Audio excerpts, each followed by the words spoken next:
I'm Logan Crawford, and right now on Spotlight, we're speaking with author Ioannis Kontodinas, who has skillfully blended the ancient with the modern in his captivating novel, The Mystic's Apprentice, Book 1, Memories from the Past.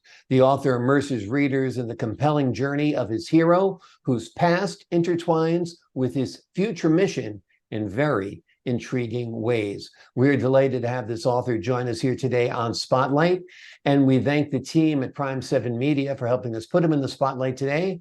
And we ask viewers like you to support writers like him by subscribing to our channel. Ioannis, thank you so much for being our guest today here on Spotlight. Well, thank you, Logan. Thank you for the introduction and the wonderful welcome. I'm very glad to be here. I'm very honored to be invited to your show, and I will be happy to talk about my book to the readers, to the audience. Absolutely. It's quite a book. It's kind of an epic tale. You've kind of created a whole new world that seems timeless in many ways. I feel like this work of literature has always been there, which is great. It feels like it's a classic already. So let's start out by telling the folks at home the big picture, what the book is about. Yeah, well, as the title suggests, and as you mentioned, there is a blend of many elements in the book, the past and the modern. And yeah, Mystic's Apprentice, Memories from the Past. Well, the story of the novel is basically the story of a book, funny enough, named The Mystic's Apprentice. And it's also the story of a person, the main character, the protagonist, who is the author of the book. He is the Mystic's Apprentice. And in a sense, these two are identified. So it is their story, the story of the person and the story of the book with this name, The Mystic's Apprentice. Now, what is contained in the book kind of explains its title. Because the protagonist, the main character, has been initiated, so to speak, in mysteries, in some kind of sacred knowledge, esoteric, religious, spiritual, but also advanced technological knowledge. And here comes the past. He has lived, he has started in Atlantis, and we will see the element of incarnations and reincarnation throughout the book. So he started in Atlantis as a scientist slash mystic, being initiated in some kind of esoteric knowledge. And the role of a mystic actually is not only to be initiated into knowledge, but also to safeguard it, to safekeep it. So his missions, if you like, so his role is to safekeep and guard this knowledge, record it, codify it, so it can be used later on, as we'll see in the future. So yeah, so basically it's the story of a book and the person who wrote it, the one that was initiated in the mysteries. So I said, I mentioned that he started in Atlantis, but he lived again in later epochs, in later time periods, like in Egypt, in ancient Greece, in England. And currently the story unfolds in the modern time, where he lives in Greece, and we'll see what happens. Yeah, absolutely. Well, it's quite a tale you have spun. What were your influences? Are there other works of literature that you were hoping to be in the same category? Yeah, good question. I have always had interests in spiritual stuff. Not only religion, different religions. I was always intrigued and attracted by elements of religions like reincarnation, spiritualism.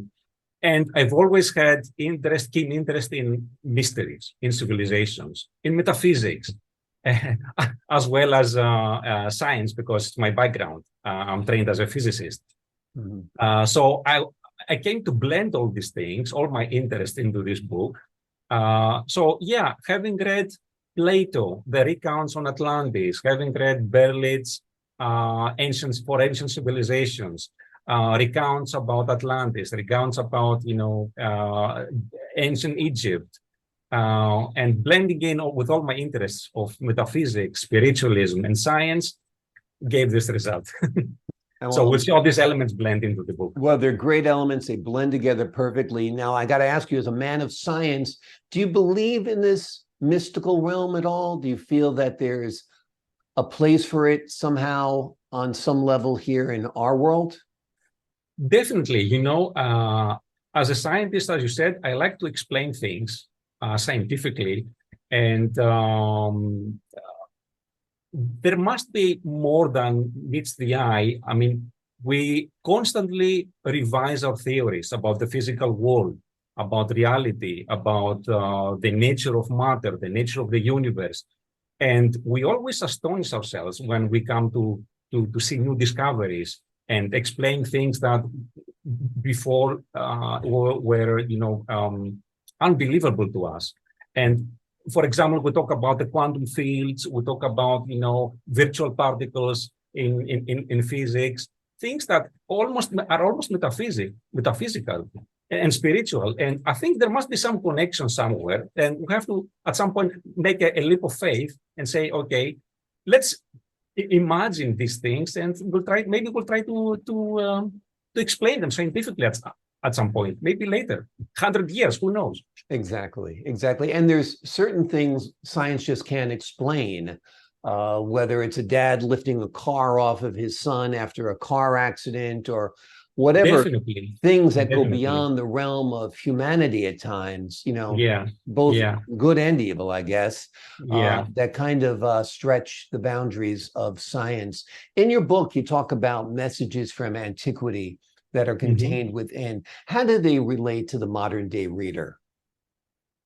Good question. We know that times are difficult. I mean, we all live in difficult times, whether you are in the US, we're here in Europe, in Asia. We go through financial crises, we go through moral crises. Our lives sometimes disappoint us. We're overwhelmed by all this. This is what is happening around us. So there have been messages, spiritual messages, that for me are eternal. Their meaning are eternal. For example, to know that you have a purpose in life, that all these things are not created by chance. We're not here by chance. It's very important for me, and it's conveyed in the book because Philippos, the main character, the protagonist, comes to realize that he's here for a purpose, for a mission. And his mission is to guide and help humanity evolve spiritually. That's what we need. We need to go back to traditional values. And these messages from antiquity are nothing but this, traditional values that have to do with understanding each other, love fellow human beings, being more spiritual. We're not just material beings, we're also spiritual. And this is where we need to focus to get out of this hole that we dug ourselves into. Absolutely. Like you said, these are troubled times wherever you live. Wherever you live. Between the lawlessness, the crime, there's a lot of unprecedented things happening right now in the world. The type of violence we read about every day was unheard of.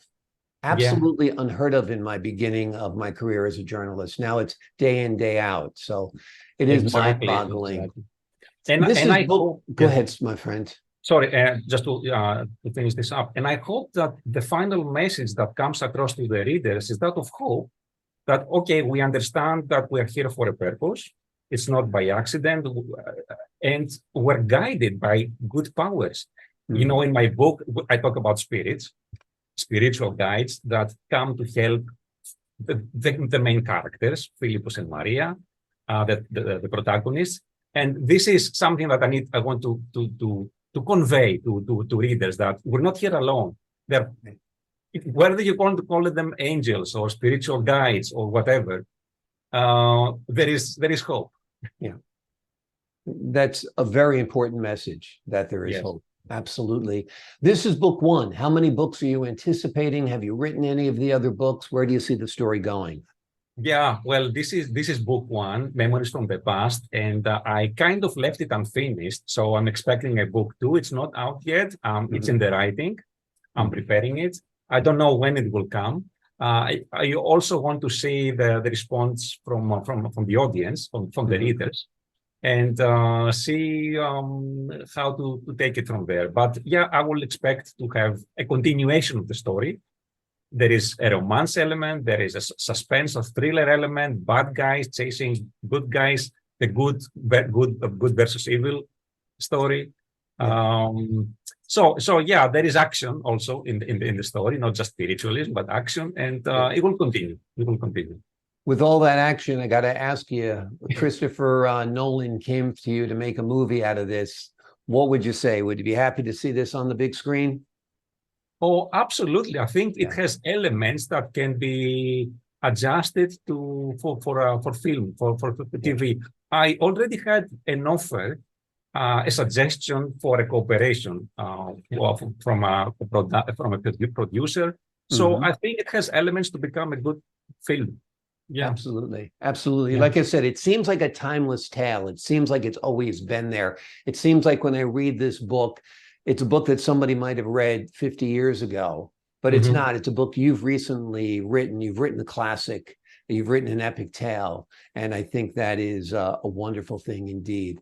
Well, thank you so much for joining us here today, my friend. Thank you for your kind words. Thank you for your kind words. My pleasure. Once again, the name of the book is The Mystic's Apprentice, Book 1, Memories from the Past. It is a wonderful read, highly recommended. Thanks again for joining us. And to the folks at home, I'm Logan Crawford, thanking you for your time this time. Thank you, Logan. Much appreciated. Thank you. Absolutely. Thank you. On Spotlight.